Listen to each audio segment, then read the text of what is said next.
Hello guys, let us start our next problem.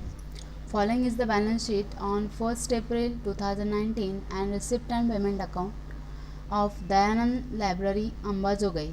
You are required to prepare income and expenditure account for the year ended 31st March 2020 and balance sheet as on that date.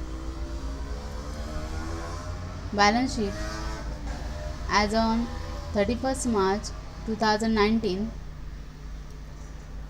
Liability side, capital fund 7,50,000, subscription received in advance 3,000, outstanding expenses 2,000, furniture 50,000, books 6,50,500, stock of postage stamps 500, investments in securities 7,000, cash in hand 7,000, cash at bank 40,000.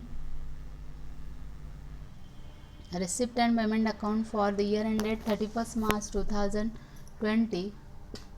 Receipt side, to balance brought down, cash 7,000, bank 40,000, to members subscription 1,80,000, to entrance fees 30,000, to sale of old newspaper 2,000, to hire of lecture hall 10,000, to interest on securities 5,000, to life member fees 10,000.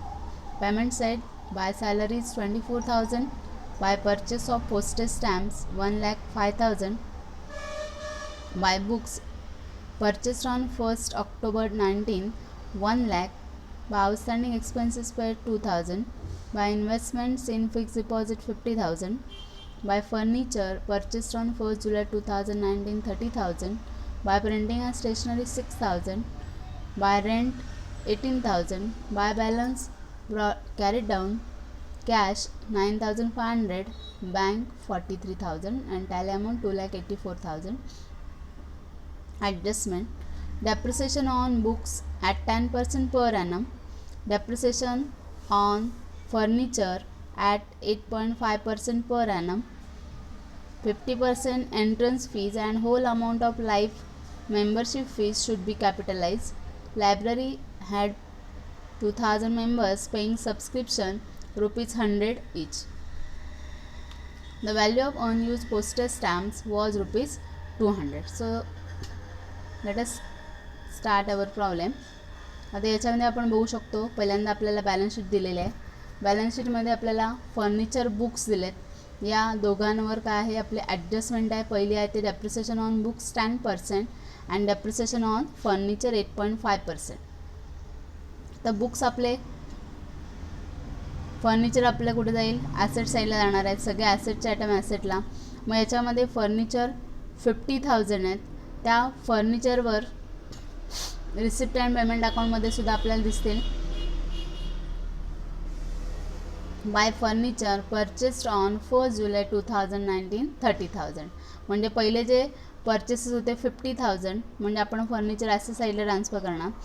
Inner कॉलममध्ये आपण लिहिणार 50,000 add purchases 30,000, असं total 80,000 आपण inner कॉलममध्ये लिहिणार. पण ते केल्यानंतर आपल्याला डेप्रिसिएशन दिलं 8.5%. म्हणजे पहिल्यांदा आपल्याला 50,000वर 8.5% फॉर इयर काढावं लागणार आहे. म्हणजेच आपण मल्टिप्लिकेशन कसं करणार, 50,000 मल्टिप्लाय बाय 8.5% डिवायडेड बाय 100. मग आपण 50,000वर 8.5% काढले तर आपले समथिंग 4,250 येतील. आणि 30,000वर आपल्याला 8.5% काढायचे आहेत. पण 1st जुलै 2019 म्हणजेच 1 जुलै ते 31 मार्च, म्हणजे आपलं इयर एंडिंग आहे 31 मार्च. म्हणजे हा जो पिरियड आहे तो 9 मंथचा होईल. मग कॅल्क्युलेशन आपण बघा, 30,000वर 8.5% फॉर 9 मंथ्स काढतो आहे. म्हणजे इथं आपण कसं करणार आहोत, multiplication 30,000 multiply by 8.5% divide by 100 multiply by 9/12. म्हणजे आपल्या 30,000वर 8.5%ने 9 मंथचं आपल्याला डेप्रिसिएशन काढावं लागणार आहे. ते आपलं 1,912 असं घेईल. ओके, म्हणजे पहिले फर्निचर होते 50,000, त्याच्यावर आपण 8.5% काढले, ते आले 4,250. आणि दुसरे परचेस केले 30,000, त्याच्यावर 8.5% फॉर 9 months, ते आले 1,912. म्हणजे आपलं 50,000 4,250 आणि 30,000वरचं 1,912 असे टोटल आपलं डेप्रिसिएशन 6,162 येईल. तर ही ॲडजस्टमेंट आपण आता फर्निचर ॲसेट साईडला ट्रान्सफर करतो म्हटल्यावर टोटल 80,000 आलेत, त्याच्यातून लेस डेप्रिसिएशन 6,162 मायनस करणार आहे. ओके, म्हणजेच आपल्याला डेप्रिसिएशन या फर्निचरवर किती मिळालेलं आहे, 6,162. मग एक आपण आता फर्निचरमधून लेस केले आपण. दुसरा इफेक्ट आपण इन्कम आणि एक्सपेंडिचर अकाउंटच्या डेबिटला ट्रान्सफर करणार आहोत, तो असणार आहे to depreciation on furniture 6,162. Okay, फर्निचरमधून पहिले लेस केले 6,162 आणि दुसरा इफेक्ट इन्कम अँड एक्सपेंडिचर अकाउंटच्या डेबिटला to depreciation on furniture. Okay, first adjustment आपली झाली. त्याच्यानंतर बुक्स आहेत, त्या बुक्सवर आपल्या डेप्रिसिएशन 10% दिलं आहे. हे सुद्धा बुक्स आपल्या ॲसेटला येतील. बुक्स आपले पहिले आहेत बघा 6,50,500, म्हणजे याच्यावर आधी 10% काढून घ्यायचे आहेत. म्हणजे बुक्स आपल्या ॲसेट साईडला गेले, त्याच्यावर कॅल्क्युलेशन या पद्धतीने करायचे. 6,50,500 मल्टिप्लाय बाय 10/100, म्हणजेच आपल्याला याच्यावर 10% 65,050 एवढे येतील. ओके, आणि त्या बुक्समध्ये आपल्याला 6,50,500मध्ये हे बुक्स आहेत अजून परचेस्ड ऑन 1 ऑक्टोबर 19 1,00,000. म्हणजे आता आपण बुक्स ट्रान्सफर केले ॲसेट साईडला, पहिले घेतले 6,50,500 ॲड परचेसेस 1,00,000, म्हणजे टोटल झाले 7,50,500. ओके, मग आता आपलं डेप्रिसिएशन काढायचं, तर पहिलं आपण होल इयरचं काढलं 6,50,000वर 10% काढले 65,050. पण आता इथे 1,00,000 परचेस केले आहेत, तर 1,00,000वर आपल्याला 10% काढायचे आहेत आणि 1 ऑक्टोबर 19 to 31 मार्च, म्हणजेच मधला डिफरन्स जो आहे तो आपल्याला 6 मंथचा येणार आहे. म्हणजे 1,00,000वर 10% फॉर 6 months, म्हणजे कॅल्क्युलेशन कसं करणार आपण, 1,00,000 मल्टिप्लाय बाय 10/100 मल्टिप्लाय बाय 6/12. बघा, 1,00,000 मल्टिप्लाय बाय 10/100 मल्टिप्लाय बाय 6/12, म्हणजेच आपलं 6 मंथचं डेप्रिसिएशन आलं 5,000. ओके, म्हणजे आपलं बुक्स आपण ट्रान्सफर केले ॲसेट साईडला, पहिले 6,50,500 ॲड परचेसेस 1,00,000, टोटल झाले 7,50,500, त्याच्यातून लेस डेप्रिसिएशन. आता आपण डेप्रिसिएशन पहिलं काढलं होतं 65,50 काढलं आणि दुसरं 5,000, म्हणजे टोटल आपले झाले 70,050. ओके, मग आता ह्या आपण 7,50,500मधून लेस डेप्रिसिएशन 70,050 लेस करणार आहोत डेप्रिसिएशन म्हणून. ओके, मग बुक्समधून आपण लेस डेप्रिसिएशन केलं, याचा effect as it is income आणि एक्सपेंडिचर अकाउंटच्या डेबिट साईडला to depreciation on books 70,050. Okay, त्याच्यानंतर नेक्स्ट आपण ॲडजस्टमेंट बघूया. 50% entrance fees and whole amount of life membership fees should be capitalize. आता याच्यामध्ये बघा आपल्याला एंट्रन्स फीज ज्या आहेत त्या आपल्या इन्कम आणि एक्सपेंडिचरच्या डेबिट साईडला दिसत आहेत, म्हणजे 30,000 दिसत आहेत, तर त्याच्यापैकी आपल्याला 50% लेस करायचं आहे. ओके, मग हे एंट्रन्स फीज आहेत, हे आपण इन्कम आणि एक्सपेंडिचरच्या क्रेडिटला ट्रान्सफर करतो. तिथे आपण लिहिणार टू एंट्रन्स फीज 30,000 इनर कॉलममध्ये लेस 50% कॅपिटलाइज, म्हटल्यावर आपल्याला 30,000च्या 50% 15,000 येतील, ते लेस कॅपिटलाइज 15,000. ओके, मग ते लेस केल्यानंतर ते 15,000 हे आपल्याला कॅपिटल फंड जे आहेत बघा, आपण कॅपिटल इथं फंड जे आहेत लायबिलिटीला ट्रान्सफर करतो, त्याच्यामध्ये 50% ॲड करायचं 15,000. ओके, म्हणजे 7,50,000 हे आपल्याला लायबिलिटी साईडला ट्रान्सफर करणार कॅपिटल फंड, त्याच्यामध्ये ॲड एंट्रन्स फीज 15,000. ही एक ॲडजस्टमेंट झाली. त्याच्यानंतर पुढे दिलं आहे and whole amount of life membership fees should be capitalize. आता लाईफ मेंबरशिप फीज ऑलरेडी 10,000 आहे. आता आपल्याला माहिती आहे की ह्याचा आपण इफेक्ट केला तर साहजिकच इन्कम आणि एक्सपेंडिचरच्या क्रेडिट साईड लाईन म्हणजे इन्कम साईड लाईन तिथं जरी तुम्ही लिहिलात बाय लाईफ मेंबरशिप फीज 10,000 आणि लेस फुल्ली कॅपिटलाइज म्हणजे 10,000च्या 10,000 100% कॅपिटलाइज झाले म्हणून लेस आपण करू शकतो, तिथं बॅलन्स नील येईल. आणि दुसरा इफेक्ट कॅपिटल फंडमध्ये आपण हे 10,000 ॲड करू शकतो. किंवा तुम्ही direct life membership fees income आणि एक्सपेंडिचरला ट्रान्सफर न करता डायरेक्ट जरी तुम्ही कॅपिटल फंडमध्ये ॲड केले तरी काही हरकत नाही, कारण ते ऑलरेडी तिथं बॅलन्स नील दाखवलं जाणार आहे. पण आपल्याला माहिती असतं की आपण एक एक ॲडजस्ट जे ट्रायल बॅलन्सचे असतात मेंबर्स एक एक लाईफ मेंबरशिप फीज वगैरे ते आपल्याला ट्रान्सफर करतो ॲटम्स सगळे. तेव्हा हे आपण जर ट्रान्सफर केले तर तुम्ही इन्कम साईडला ट्रान्सफर करू शकता 10,000 आणि लेस कॅपिटलाइज 10,000 बॅलन्स शेवटी नील येणार आहे. आणि दुसरा कॅपिटल फंडमध्ये आपण 10,000 ॲड करतो. म्हणजे कॅपिटल फंड आपलं वर दिलेलं होतं ते होतं आपलं 7,50,000. त्याच्यामध्ये आपण हे काय केलेलं आहे 10,000 आणि पहिले 15,000 म्हणजे एंट्रन्स फीज पहिली 15,000 ॲड केले आणि पुन्हा हे 10,000 ॲड केले. ओके. त्याच्यानंतर library had 2,000 members paying subscription ₹100 इच. ही अतिशय इम्पॉर्टंट ॲडजस्टमेंट आहे. आता इथे लक्षात घ्यायचं जेव्हा अशी ॲडजस्टमेंट येते library had 2,000 members paying subscription ₹100 इच म्हणजे 2,000 मेंबर्स पर मेंबर्स 100 म्हणजे इथं कॅल्क्युलेशन आधी कसं करायचं 2,000 मल्टिप्लाय बाय 100. ओके. म्हणजे 2,000 मल्टिप्लाय बाय 100 केलं म्हणजे आपले 2 लाख हे सबस्क्रिप्शन आपल्याला यावर्षीचं दाखवायचं आहे. ओके. बघा 2 लाख आपल्याला दाखवायचं आहे पण इथं आपल्याला सबस्क्रिप्शन किती दिलं आहे 1,80,000. बघू शकता तुम्ही टू मेंबर्स सबस्क्रिप्शन 1,80,000. मग आता हे 1,80,000 पण त्याच्या आधी इथे इन्कम आणि एक्सपेंडिचर अकाउंटला आपल्याला काय दिसतंय बॅलन्स शीटला काय दिसतंय की सबस्क्रिप्शन रिसिव्ड इन ॲडव्हान्स दिसतंय. बरोबर. म्हणजेच सबस्क्रिप्शन रिसिव्ड इन ॲडव्हान्स हे मागच्या वर्षी ॲडव्हान्स म्हणून दिलं गेलं होतं 3,000 रुपये 3,000 म्हणजे हे आपल्याला ह्या वर्षीचं ॲड करावं लागणार आहे.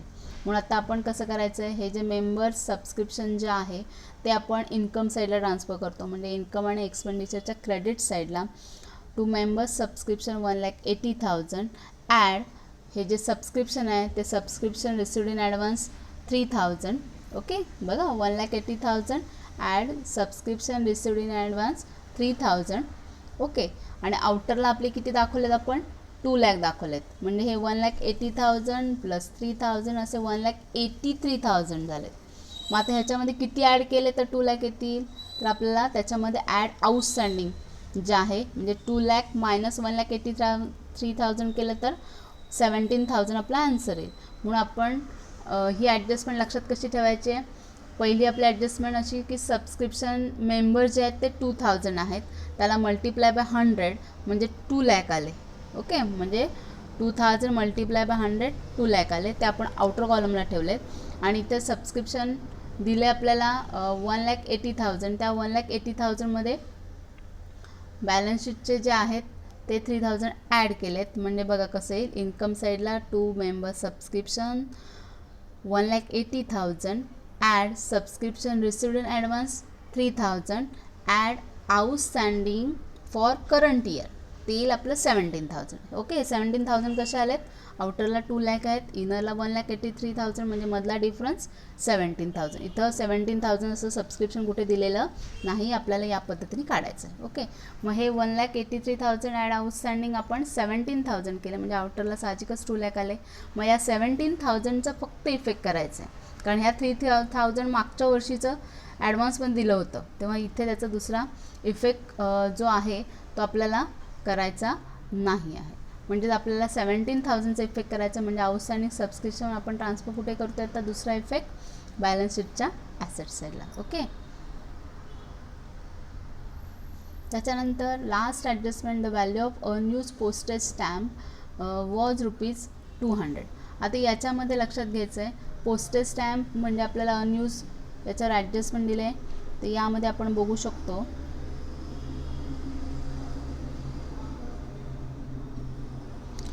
स्टॉक ऑफ पोस्टेज स्टॅम्प आपल्याला 500 इथे दिसून येतात. बरोबर.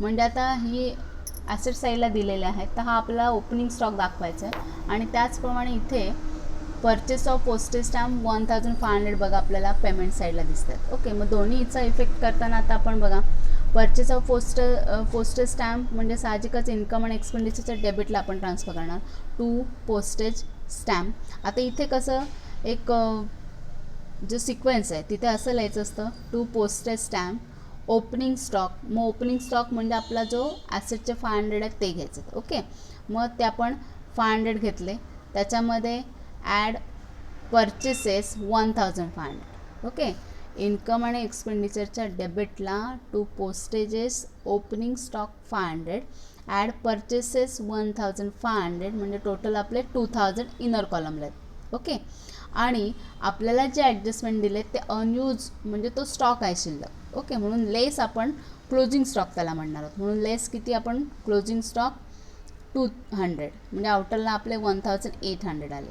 ओके, बघा to postages to postage stamps opening stock 500 add purchases 1500 less closing stock 200 असे आउटरला आपले 1800 आले म्हणजे 1800 आले.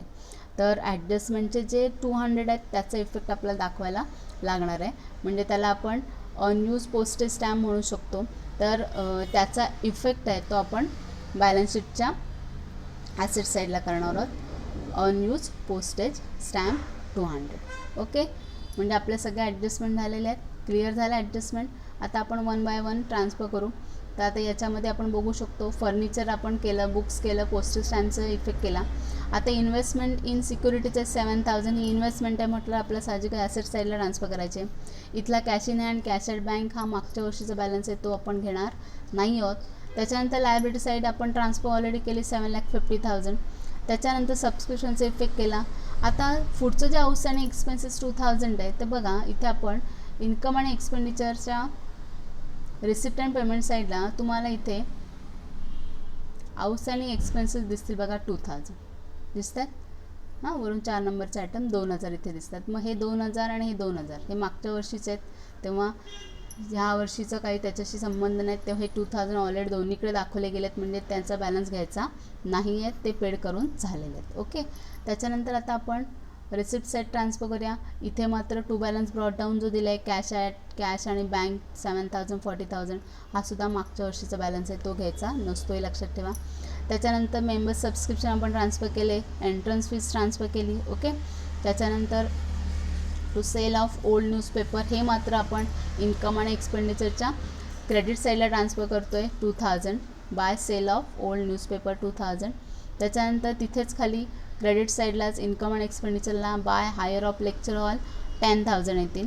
त्याच्यानंतर तिथेच बाय म्हणजे इन्कम आणि एक्सपेंडिचर क्रेडिटला बाय इंटरेस्ट ऑन सिक्युरिटीज 5000 हे आपण क्रेडिट साईडला ट्रान्सफर केलेत. त्याच्यानंतर लाईफ मेंबरशिप फीज आपली झालेली आहे.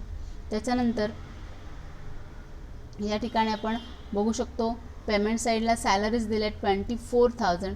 आता हे पेमेंट साईड जे आपण काही आयटम डेबिटला ट्रान्सफर करणार आहोत इन्कम आणि एक्सपेंडिचरच्या, म्हणून इन्कम आणि एक्सपेंडिचर डेबिटला to salaries 24,000. There is no adjustment. सेकंडवाले ॲडजस्टमेंट आपले झाले, थर्डवाली झाले, बुक्सवर झाले, आउटस्टँडिंग एक्सपेन्सेस येणार नाही आहेत. त्याच्यानंतर हे इन्व्हेस्टमेंट इन फिक्स डिपॉझिट जे आहेत तर ते मात्र तुम्हाला ट्रान्सफर करायचे आहेत. ते येतील आपले ॲसेट साईडला. फर्निचरचा इफेक्ट झालेला आहे. त्याच्यानंतर प्रिंटिंग अँड स्टेशनरी जी दिसते आपल्याला, ही प्रिंटिंग अँड स्टेशनरी आपल्याला किती 6000 आहे.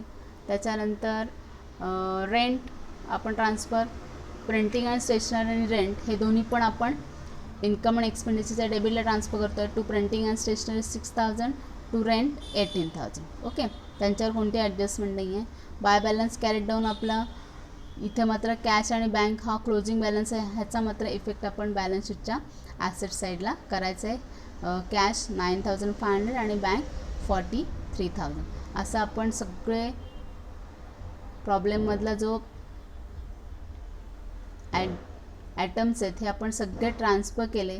तर या ठिकाणी आपण पहिल्यांदा इन्कम आणि एक्सपेंडिचर अकाउंट क्लोज करायचा आहे. त्याचा जो बॅलन्स आहे तिथं आपल्याला सरप्लस मिळेल. तो सरप्लस आपला 10,05,988 एवढा येईल.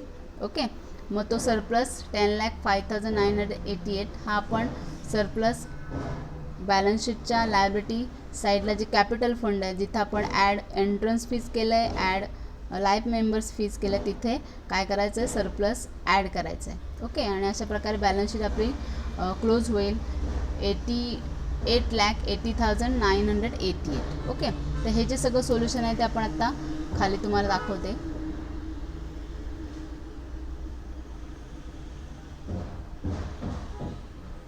ओके, तर आपण बघा सॅलरीज 24,000 घेतले आहेत. पोस्टेजचे जे आपले होते 200चा इफेक्ट केला आहे तो आपला बघा 500 ॲड ओपनिंग स्टॉक 500, परचेसेस 1500 आणि लेस क्लोजिंग स्टॉक 1800. ओके, त्याच्यानंतर प्रिंटिंग, रेंट, डेप्रिसिएशन हे सगळं आपण ट्रान्सफर केलेलं आहे. सरप्लस बघा आपला 1,05,988 आलेला आहे. त्याच्यानंतर सबस्क्रिप्शनचा इफेक्ट केला तो पण तुम्हाला दिसेल 1,80,000. Add subscription, receive advance 3,000, outstanding 17,000 असे 2 लाख आलेत.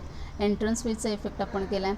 सेल ऑफ ओल्ड न्यूजपेपर, त्याच्यानंतर hire of lecture on interest on securities हे सगळं केलेलं आहे. ओके, त्याच्यानंतर आपण बॅलन्स शीट क्लोज केली तर बॅलन्स शीटला आपल्याला काय दिसतं आहे तर capital fund 7,50,000, entrance fees add केली, लाईफ मेंबरशिप फीज ॲड केली आणि सरप्लस ॲड केलं आहे.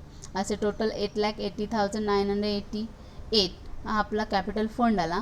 इथं cash in and cash at bank, फर्निचरचा पण आपण इफेक्ट केला. त्याच्यामध्ये बघा मगाशी डेप्रिसिएशन आपण टोटल काढलं होतं 6,162. ओके, आणि आउटरला आपला बॅलन्स आला आहे 73,838. बुकसुद्धा आपण डेप्रिसिएशन लेस केलं 70,050. त्याचा आउटरला बॅलन्स आला आहे 6,80,450. स्टॉक ऑफ पोस्टेज स्टॅम्प आपले आले 200. इन्व्हेस्टमेंट इन सिक्युरिटी ट्रान्सफर केले, इन्व्हेस्टमेंट इन फिक्स डिपॉझिट आणि आउटस्टँडिंग सबस्क्रिप्शन 17,000. असं टोटल टॅली अमाऊंट 8,80,988. तर याचं जे वर्किंग नोट आहे तिथं वर्किंग नोट तुम्ही बघू शकता की कशा पद्धतीने calculation of depreciation on books बघा मी मगाशी सांगितल्याप्रमाणे 6,50,500वर 10% या पद्धतीने कॅल्क्युलेशन केलं आहे आणि 1 लाख परचेस केलं त्याच्यावर 6 मंथ्स असे टोटल 70,050.